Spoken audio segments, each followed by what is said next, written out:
Hey guys, so today let's discuss why agencies like the Alaska State Troopers are failing to retain quality personnel, why they're failing to maintain the numbers required to protect the largest state in the nation. So, my name's Lou. I'm a former sergeant with the Alaska State Troopers. I was injured on the job, ended up having to sue the state to be able to get benefits due to me as a result of my injuries.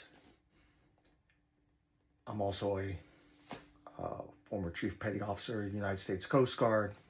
I worked in most of the tactical operations with the Coast Guard in terms of a tactical law enforcement team out of San Diego and then the Maritime Safety Security team in Anchorage before it was decommissioned. Now, the Alaska State Troopers. Right now, the Alaska State Troopers boast some of the highest paid law enforcement officers in the nation. We have troopers in Alaska on average making over $100,000 a year. We have numerous troopers that are making over $200,000 a year. In addition, they get a take-home vehicle, which is right now the standard is a Chevy Tahoe patrol vehicle that they're allowed to use off duty and saving them on gas and everything else. They have medical benefits while on duty. They have paid lunch and they have paid leave. Yet, the state of Alaska is incapable of retaining these guys for more than 5 years at the max, and they're gone. Why is that? I would argue it all falls down to leadership or the lack thereof. Why do I say something like that? Well, it's definitely not the money. These guys are making more than the national average. It's not the lack of equipment. They're some of the best equipped law enforcement in the nation. When you go to Department of Public Safety Supply, and I was in charge of the recruitment unit for several years. I was one of the longest running recruitment supervisors. And I would hear from our laterals all the time, wow, when I went to DPS Supply, I've never been spoiled like that before. Plenty of uniforms, plenty of the best gear, Safariland quality gear, the best firearms, the best optics. So it's not what the state is providing from equipment-wise or financially. What's going on? Well, there's a lot of disconnect from the operational side and the leadership side. Your foot soldiers, so to speak, and your management teams at headquarters and at essentially your lieutenants and above with the Alaska State Troopers. So the only incentive right now to promote to the ranks of lieutenant and above is to get out of the excessive workload. Right now you have troopers, the reason they're making what they're making is because they're getting overworked. You have troopers in the field that are working mandatory overtime, involuntarily working their days off because of lack of staff members, because of lack of staffing. These guys are working in excess of 12-hour shifts, many of them working 14-hour shifts, all of which are OSHA violations, but there's no choice. It's life or death out there. And how do we reward them for this? Well, let's say right now you're a patrol trooper assigned to Palmer. You have been working 3 days straight, 14-hour shifts. In addition to that, you still have the responsibility of being at home as a family member. Maybe you're a father, a mom, a boyfriend, a girlfriend. You have to take care of your pets, your home, and everything else. irregardless, you've worked a 14-hour shift. And these types of shifts, you're hyper vigilant because you have to have your head on the swivel because everything can be a threat. You're dealing with people at the lowest times in their life, at the most distressed times in their life. We're typically in law enforcement, we're not going out to have cups of coffee with people. We're going because someone has found themselves in distress and had to activate the 911 system. You're wore out. You've been working 3 days straight, 14 hours a day. You're driving home. You're running on 2 hours of sleep. All of a sudden, you go off the road. You're exhausted. You damage your patrol vehicle. Whose fault is that? Is that the patrol trooper's fault? For being exhausted? For being ordered to work on their days off?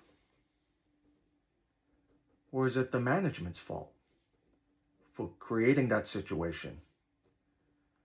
Well, let me tell you how these situations typically end.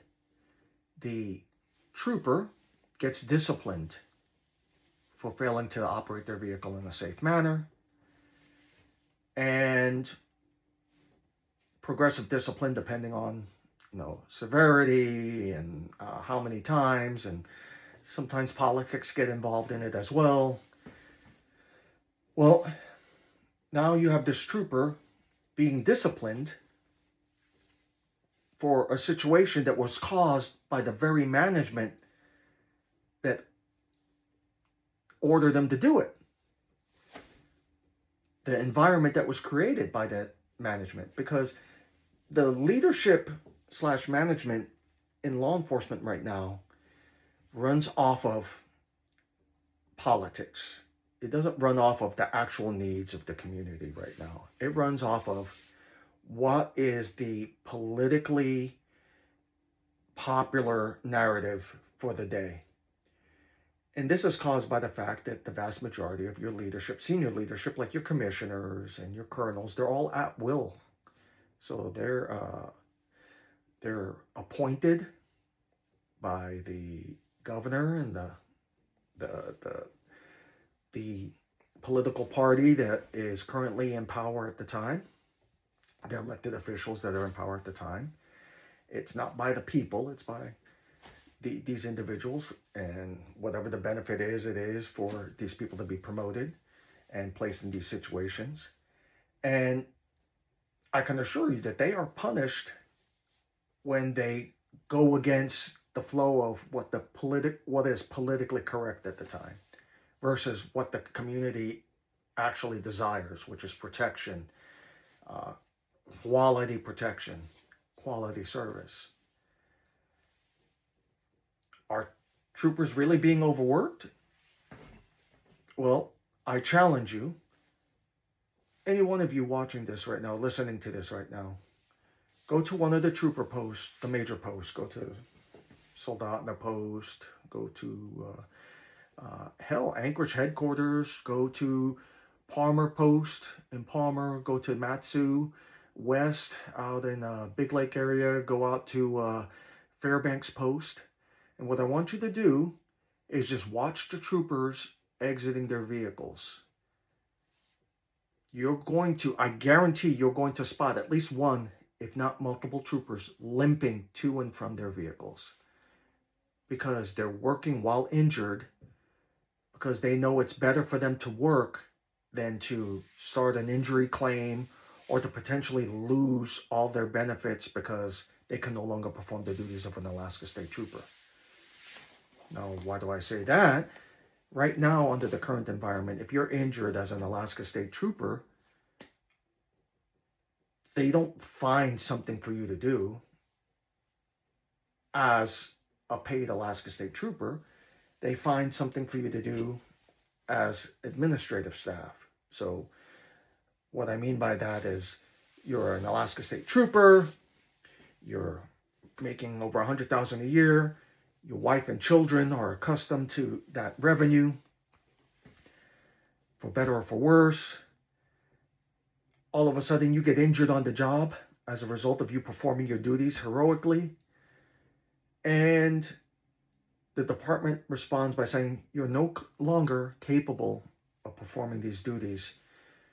We'd like to keep you on, but we'll keep you on as a clerk, as an evidence clerk, starting wage of $60,000 a year. That's not acceptable. That's not how you treat these people who have chosen to risk their lives for this profession. What are some solutions right now? Right now, educating the leadership.